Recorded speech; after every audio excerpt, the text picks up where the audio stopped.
Good morning, students. In previous video, we have discussed about the distribution of population. We are studying about the chapter 6 Human Resources. Previous video में हमने distribution of population discuss किया था.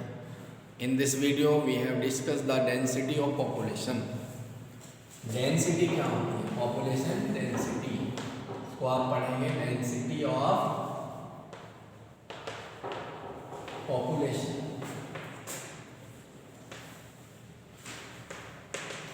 Population की density. Density जैसा कि आपने science में भी पढ़ा है, ठीक है. डेंसिटी का मतलब घनत्व के, पॉपुलेशन मतलब जनसंख्या का घनत्व. कैसी डेंसिटी है, ठीक है. तो डेंसिटी का मतलब है कि पॉपुलेशन की डेंसिटी, ठीक है. कहाँ पर कितने लोग हैं और कितनी डेंसिटी है. अगर आप देखेंगे, firstly we will discuss about the density of population का मतलब जनसंख्या घनत्व, ठीक है.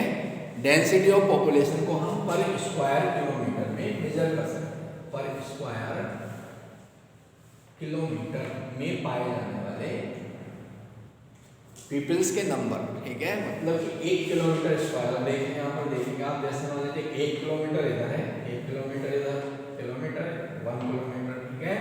तो ये स्क्वायर 1 किलोमीटर मतलब कितने एरिया में कितने लोग रहते हैं, ठीक है. उसको आपकी डेंसिटी ऑफ पॉपुलेशन कहते हैं.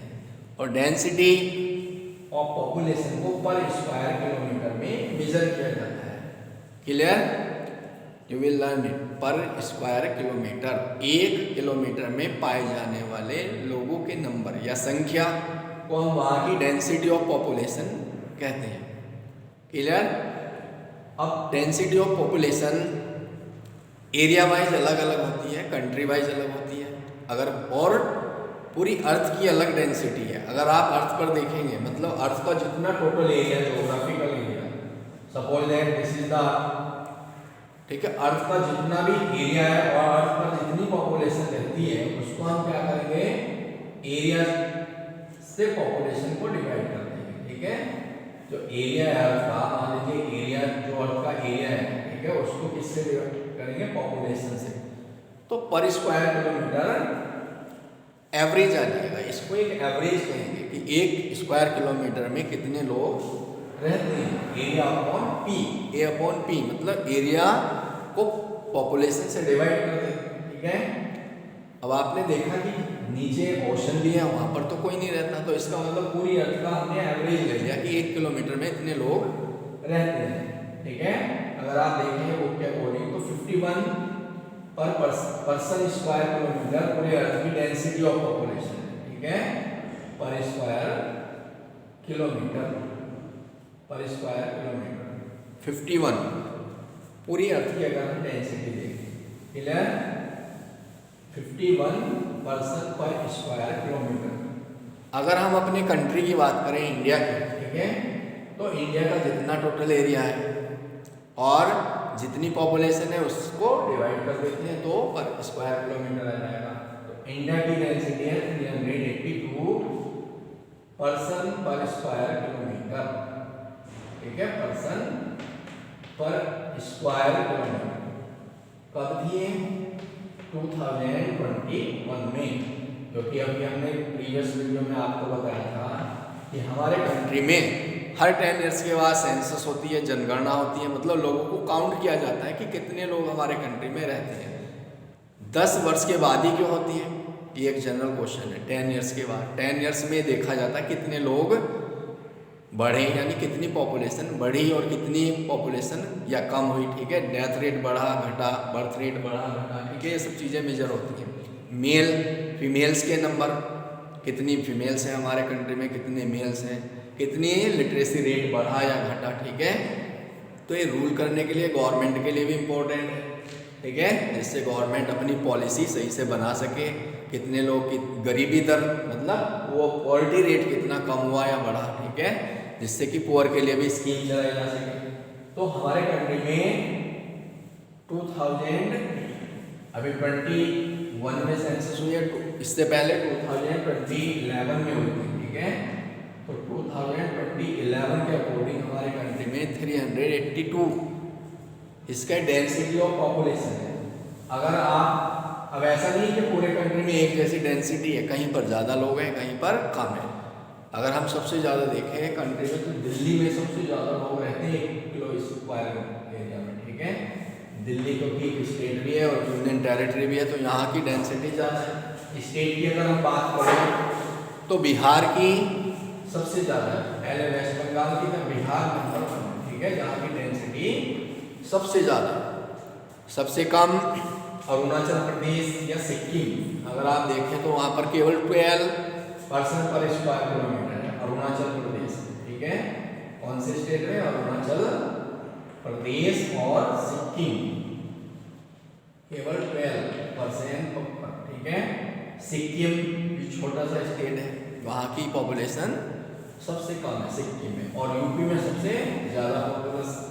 अगर आप यूपी की बात करें तो यूपी में अकेले लगभग 20 करोड़ से भी ज़्यादा लोग यहाँ यूपी में रहते हैं, ठीक है।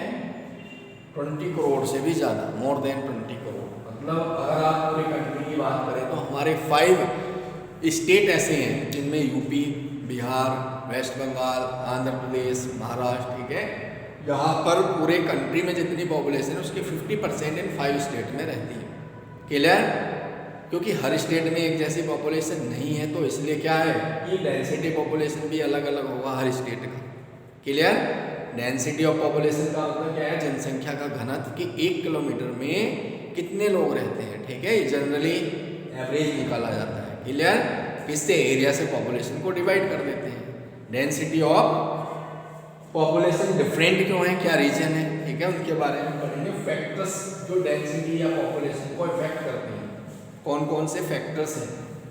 फैक्टर्स भी कह सकते हैं हमने, या फिर कॉज भी कह सकते हैं, जो पॉपुलेशन डिस्ट्रीब्यूशन को फैक्टर्स विच अफेक्टिंग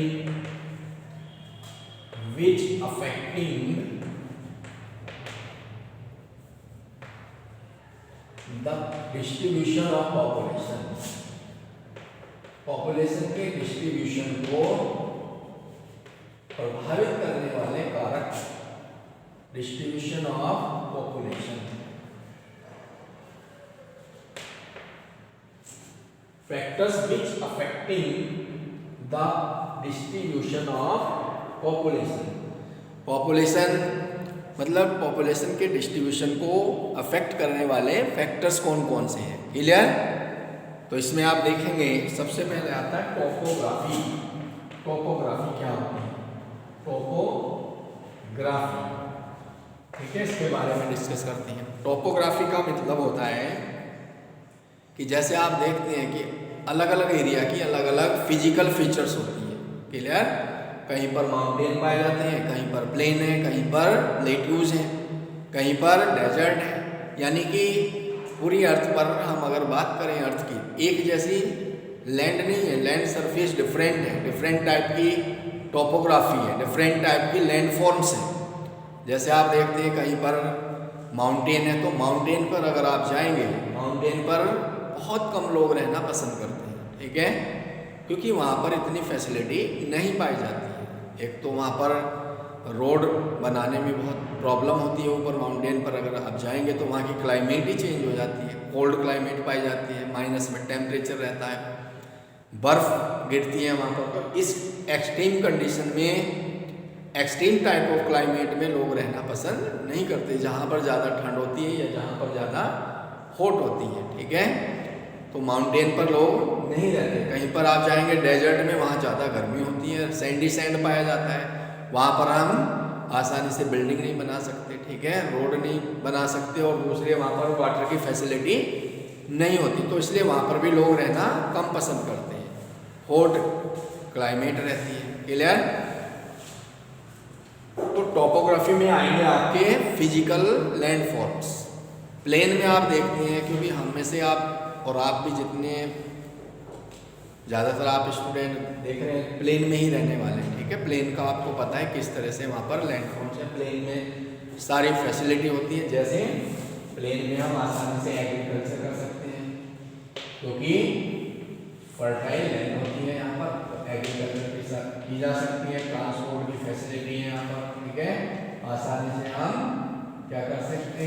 बना सकते हैं, रेलवे लाइन बना सकते हैं प्लेन में, ठीक है, वाटर की फैसिलिटी है प्लेन में, तो सारी फैसिलिटी इसलिए प्लेन में ज़्यादा पॉपुलेशन पाई जाती है। आपने देखा है कि मोस्टली पीपल प्रेफर करते हैं प्लेन्स में रहना, क्योंकि वहाँ पर जीवन जीने की सारी सुविधाएं अवेलेबल हैं प्लेन में, इसलिए प्लेन जो है डेंसली पॉपुलेटेड एरिया है, ज़्यादा सघन बसे हुए हैं, ज़्यादा पॉपुलेशन वहाँ पर रहती है, ठीक है। तो टोपोग्राफी का इफेक्ट पड़ता है डिस्ट्रीब्यूशन ऑफ पॉपुलेशन पर।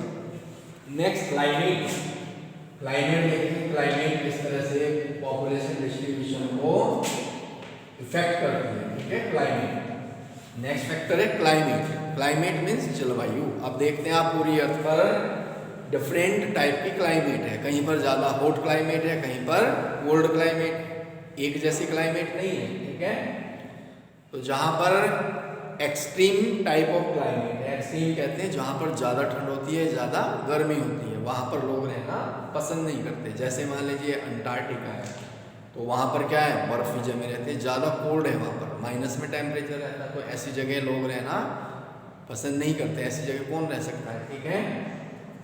इसी तरह से सहारा डेजर्ट है, जो वर्ल्ड का लार्जेस्ट डेजर्ट है सहारा, ठीक है, और हमारे कंट्री में थार डेजर्ट है, वहाँ पर भी कम लोग रहते हैं क्योंकि वहाँ पर बहुत ज़्यादा गर्मी होती है।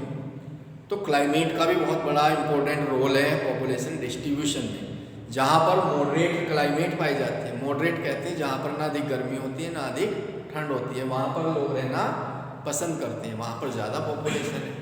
तो वर्ल्ड में अर्थ पर आपने देखा है कि जहाँ पर मॉडरेट क्लाइमेट है वहाँ पर ज़्यादा पॉपुलेशन है, और जहाँ पर एक्सट्रीम टाइप क्लाइमेट है वहाँ पर पॉपुलेशन नहीं है, बिल्कुल नहीं है, या फिर बहुत कम है, ठीक है।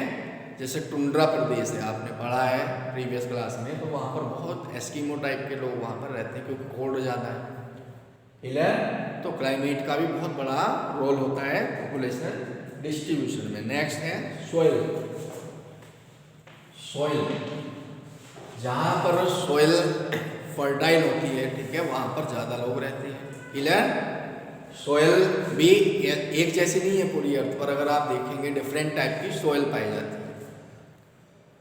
जैसे मान लीजिए कहीं पर रॉकी सोइल है, रॉक्स है वहाँ पर, ठीक है, वाटर नहीं है, अंडरग्राउंड वाटर या फर्टाइल सोइल नहीं है वहाँ पर, तो वहाँ पर लोग नहीं रहते हैं, वेजिटेशन भी वहाँ पर नहीं पाई जाती, क्लियर। तो सोइल भी पॉपुलेशन डिस्ट्रीब्यूशन को प्रभावित करने वाला इंपॉर्टेंट फैक्टर्स है। सोइल के बाद वाटर, वाटर की अवेलेबिलिटी जहाँ पर है वहाँ पर ज़्यादा लोग रहना पसंद करते हैं, क्लियर। यही रीज़न है कि आपने देखा कि जो जितनी भी सिविलाइजेशन हुई है वो रिवर के किनारे पर हुई है। जैसे इंडस वैली सिविलाइजेशन है जो आपने 6th क्लास में पढ़ी है, हड़प्पा, मोहनजोदारो, ठीक है, ये सारी जितनी भी नाइल वैली जो नील नदी है उसकी सबसे एंसेंट सिविलाइजेशन है, ठीक है, नाइल रिवर। तो जितनी भी सिविलाइजेशन हुई है वो रिवर के किनारे पर हुई है। क्यों? क्योंकि लोगों ने सबसे पहले रिवर के आसपास ही रहना स्टार्ट किया था जब आदि मानव था उस समय, ठीक है।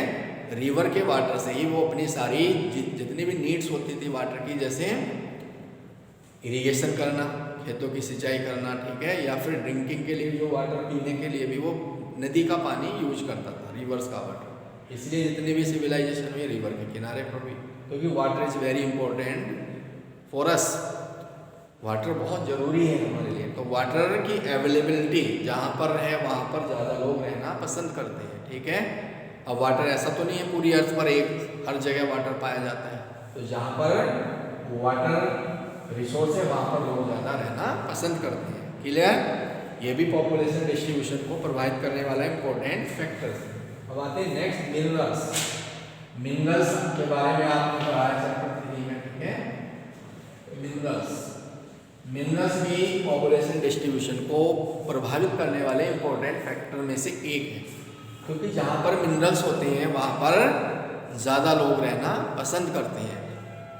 Asia, Africa, Europe, north America, south America, जितने भी कॉन्टिनेंट हैं जहाँ पर ज़्यादा मिनरल्स पाए जाते हैं वहाँ पर आपने देखा कि वहाँ पर ज़्यादा लोग रहते हैं, पॉपुलेशन भी वहाँ पर ज़्यादा रहती है। अब जैसे आप देखते हैं कि अफ्रीका में जो डायमंड की माइंस है वहाँ पर लोगों ने सेटल वहाँ पर, ठीक है। अंडरस्टूड। तो जहाँ पर ज़्यादा मिनरल्स हैं, जैसे कि हमारे कंट्री में अगर हम देखें तो बिहार में, झारखंड में जो कोल माइंस हैं या आयरन माइंस हैं, वहाँ पर ज़्यादा लोग रहते हैं, ज़्यादा पॉपुलेशन है, तो मिनरल्स भी अट्रैक्ट करते हैं पीपल्स को, इसलिए वहाँ का जो डिस्ट्रीब्यूशन है, ठीक है, वो ज़्यादा लोग वहाँ पर रहते हैं। मिनरल्स भी एक इम्पोर्टेंट फैक्टर है जो पॉपुलेशन डिस्ट्रीब्यूशन को प्रभावित करने वाला कारक है। अब अभी आपने पढ़े ज्योग्राफिकल फैक्टर्स, ये जो आपने अभी topography, climate, soil, water, minerals, ये सब क्या है? ज्योग्राफिकल फैक्टर्स, भौगोलिक कारक, ठीक है, these are the geographical factors. इसके अलावा कुछ कल्चरल फैक्टर्स भी हैं।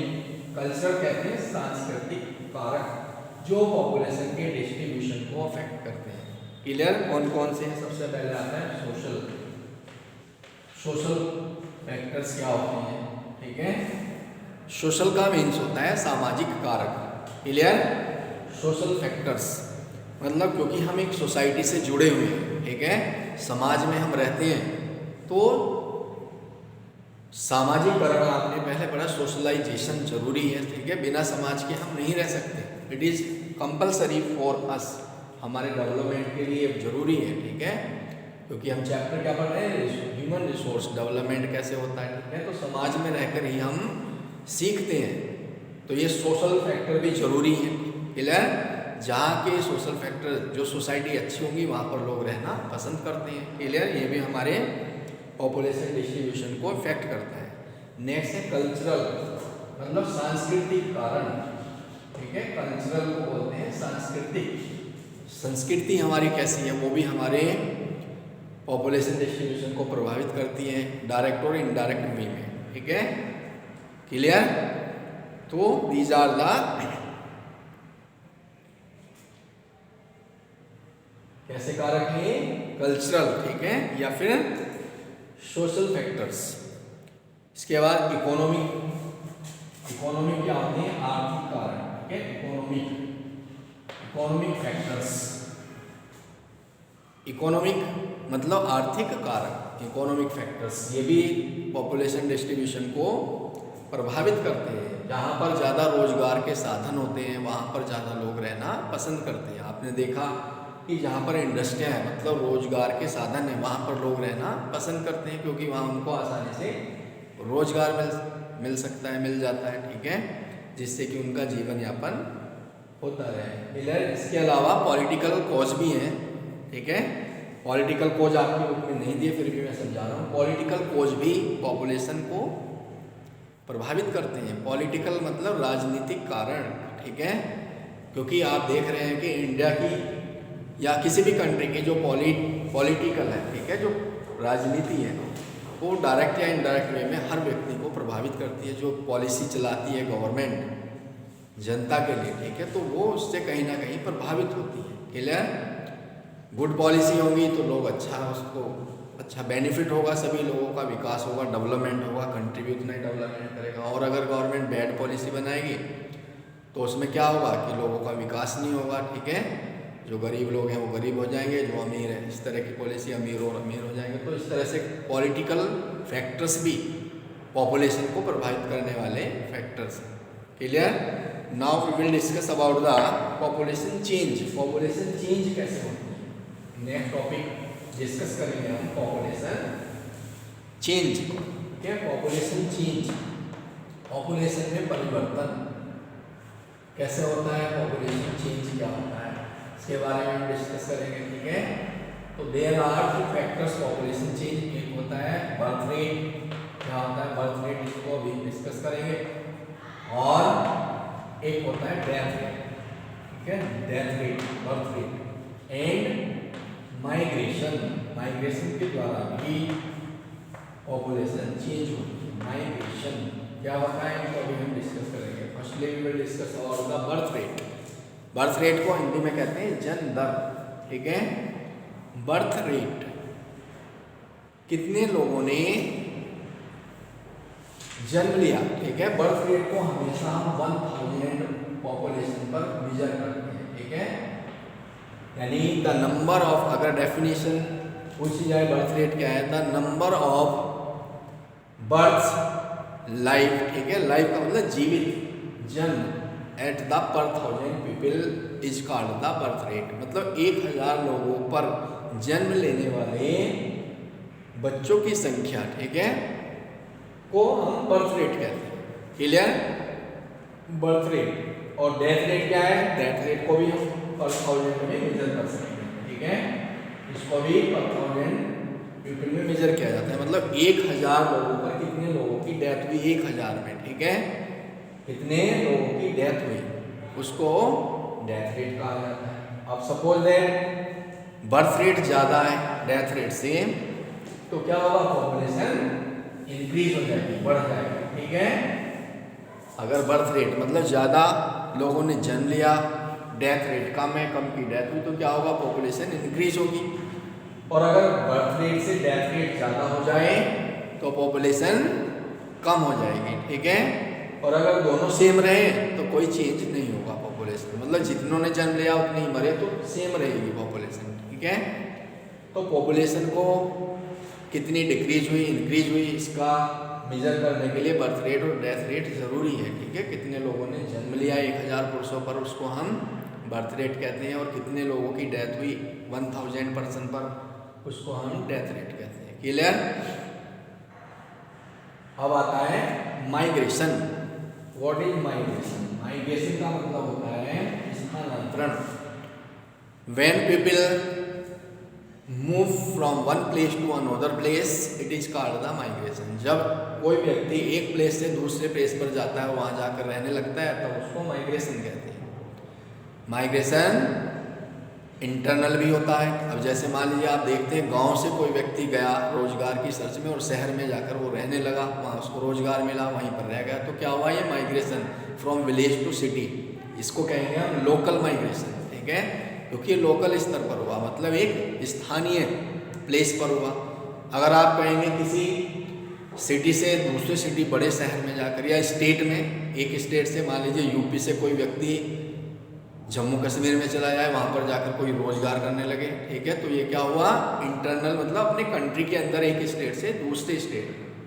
तो एक लोकल माइग्रेशन होता है जो विलेज से सिटी में, और एक इंटरनल माइग्रेशन जो अपने कंट्री के अंदर हो लेकिन स्टेट से दूसरे स्टेट में जाना, ठीक है। अब क्या होगा? जहाँ से लोग गए, किसी स्टेट से गए दूसरे स्टेट में गए, तो वहाँ की पॉपुलेशन कम हो जाएगी, और जहाँ पर जाकर रहे वहाँ की पॉपुलेशन बढ़ जाएगी, चेंज हो जाएगी पॉपुलेशन। क्लियर? इसी तरह से इंटरनेशनल माइग्रेशन होता है। इंटरनेशनल माइग्रेशन मतलब जब हम एक कंट्री से दूसरे कंट्री में जाते हैं। जैसे कोई व्यक्ति इंडिया से अमेरिका चला जाए, ठीक है, कनाडा में चला जाए, तो वहाँ की पॉपुलेशन बढ़ जाएगी, यहाँ कम हो जाएगी। तो ये चेंज 3 टाइप का 3 लेवल्स होते हैं, लोकल, नेशनल और इंटरनेशनल माइग्रेशन। क्लियर? तो ये आप ध्यान रखेंगे, इनके द्वारा पॉपुलेशन चेंज होती है, डेथ रेट, बर्थ रेट और माइग्रेशन, ठीक है। इसके अलावा एक वर्ड और आता है इमिग्रेशन या एमिग्रेशन। एमिग्रेशन कहते हैं जब कोई व्यक्ति एक कंट्री को छोड़कर जाता है। When people leave one country, leave का मतलब छोड़ना, जब कोई व्यक्ति एक कंट्री को छोड़ता है तब उसको हम एमिग्रेशन कहते हैं, एमिग्रेशन। जब कोई व्यक्ति एक कंट्री को छोड़ता है और जहां पर वो जाता है, जिस कंट्री में वो जाता है, उसको इमिग्रेशन कहते हैं। क्या कहते हैं? इमिग्रेशन, जहां पर वो जाता है। सपोज दैट इंडिया से कनाडा कोई गया, ठीक है, तो इंडिया के लिए क्या हुआ? इंडिया में इमिग्रेशन, और वो कनाडा में गया तो वहां पर क्या हुआ? वो इमिग्रेशन, ठीक है। एमिग्रेशन, इमिग्रेशन, ये भी आप ध्यान रखेंगे, ठीक है। Birth rate, death rate, migration, these word you have learned, okay. Thank you and have a nice day.